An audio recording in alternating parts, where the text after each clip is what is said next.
My age is written on the candle. There's only one. Make my wish. But I have no wish. All right, the wish for you all.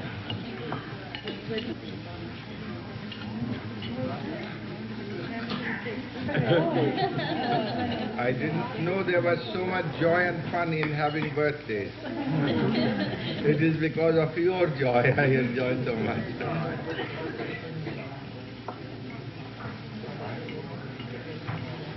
Words are inadequate to express what I feel. I remember when I went to India in 1935 and 36, I remembered what Jesus said and why he said, "Who is my father, who is my mother, sister and brother, but who loves God?"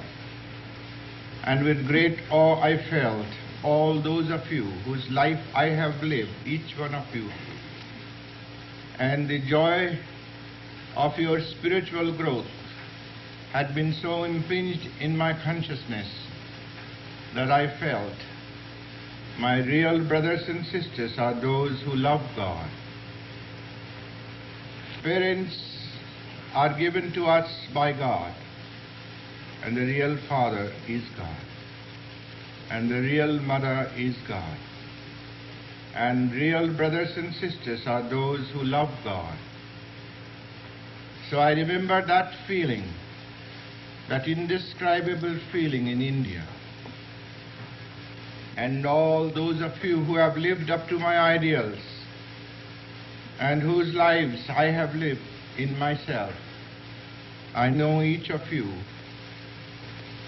and I know that you haven't deceived me in any way. You couldn't if you tried, for I was within you. And I never have deceived any of you in word, speech, or mind. That's why the God in us became manifest, and we realized the joy of living in a spiritual family where God is the Father and the Mother, and we are His children. So this birthday is very significant to me. Though my body was born in the womb of a very divine mother, I was born in your hearts, through the heart of God. I never dreamt that such a fellow feeling would be possible, and it is because you have lived up to the ideals that I have cherished, the ideals which I cherished. I lived for in the company of my great Guru Preceptor. So I am very, very fortunate to realize in this world that though loving my relatives truly and not limiting my love to them, I realize the greater love of God. For it is God who comes as the father and the mother and the brother and the sister, the husband and the wife and the children. We must not stop there. Why is it that two people, they marry, they have children, they have a family, then they are thrown apart? To grow the divine love. And we must not stop there. We must invest that love in the world. When we can make others our own, and you can't make others your own by any form of diplomacy. It is by the sincerity of your heart.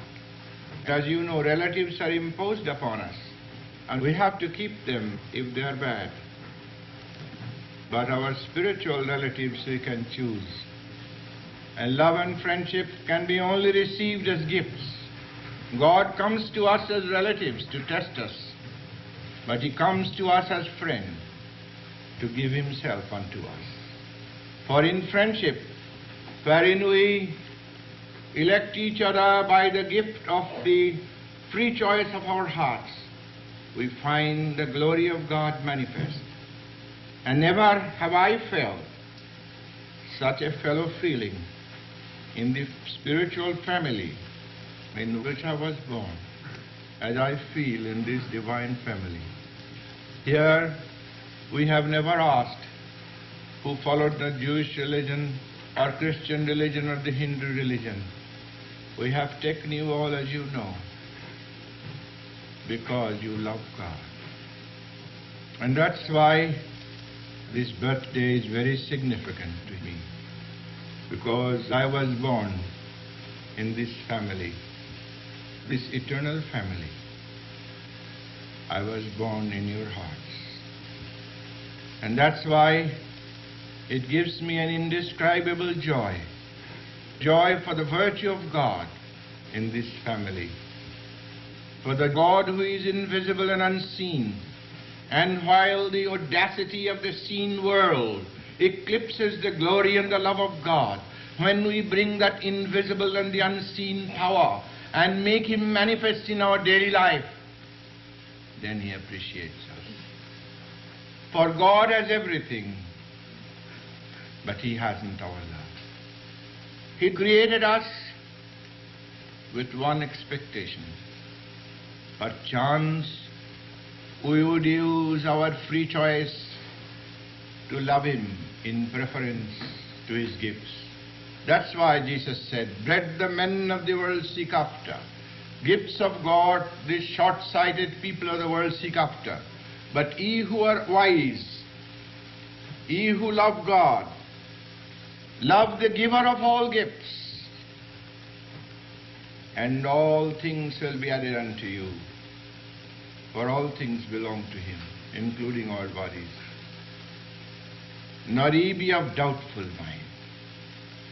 This stupendous drama of this world, with the dance macabre of war, with death and life and smiles and sorrows and joys and pestilence, this great drama of history, the worlds and solar systems and stellar systems dancing all around in this vast sphere, with intelligence, a little bit of intelligence in our heart, by which we can cognize our surrounding, we realize that the Maker has one purpose.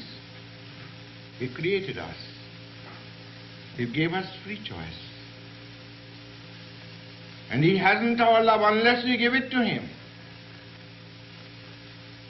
This world is a hobby of God, but He is very sincere about this hobby.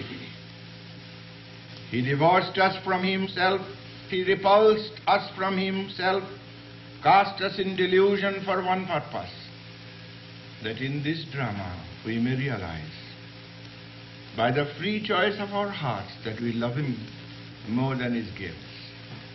And when we realize that, then we find that in this ephemeral world, when every 100 years 2,000 million people of the earth are whisked away into the unseen, that there is one purpose: to recognize Him who never talks of Himself, and yet in the fragrance of the rose in its core, in its window of beauty, He infinitely peeps at you and entertains you and calls you to the fragrance. Come, somewhere in this rose I am hiding. In the gems, God first manifests. He reformed the earth into beauty. He wasn't satisfied. He became a little rose. And He called people with fragrance and beauty and softness to seek Him. They are hiding. He wasn't satisfied. So He became a bird, a whippoorwill, a nightingale, a moina, singing and singing this song of beauty. Then God became more manifest. He was becoming more visible, more audible, more manifest. He wasn't satisfied becoming a bird. and the vast number of animals, he became man and woman to play the drama of feeling and reason.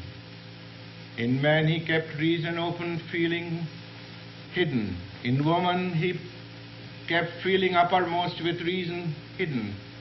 Therein lies the trouble between man and woman. Man says the woman, convinced against her will, is of the same opinion still. And woman says man cannot feel. Both are mistaken, for man helps to bring out a hidden reason in woman, and the woman brings out a hidden feeling in man. When that is done, then we reach perfection. But we don't have to have men and women to bring this out. When in our natures we develop reason and feeling in a balanced way, so that we enjoy wisdom with feeling and perception.